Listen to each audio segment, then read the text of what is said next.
Okay, so jaamacad waan ka soo baxay alxamdulillah beri hore ma sheegayo taariikhdayda intaas but waxaan bartay communication studies and then waxaan ka shaqayn jiray radio advertising for 15 years, long time. Wow. Yeah. I have a corporate background. I do a lot of marketing baan samayn jiray.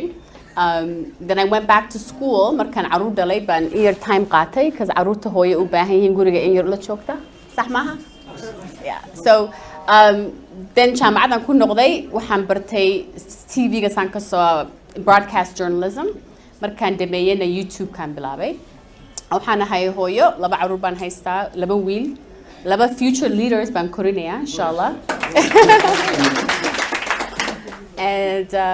wallahi aniga waxaan iska hay qof bugaagtan jecela inaan akhrisado inta badan waxaan dhageystaa podcast badan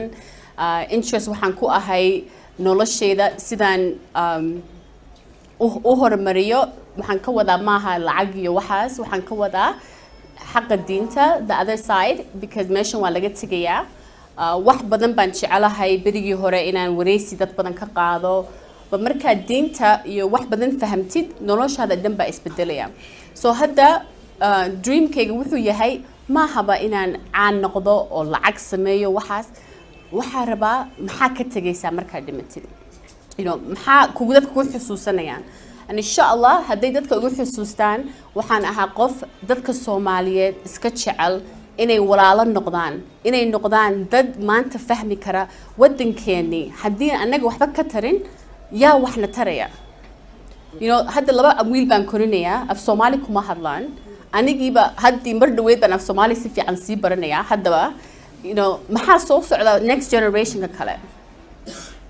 maxay dadkeeni ku dambeyn doonaan intaasaan isweydiiyaa so insha Allah YouTube-ka marka Google la geliyo Somali people haddii wax wanaag soo baxaan intaa igu xusuusta intaas odhanaya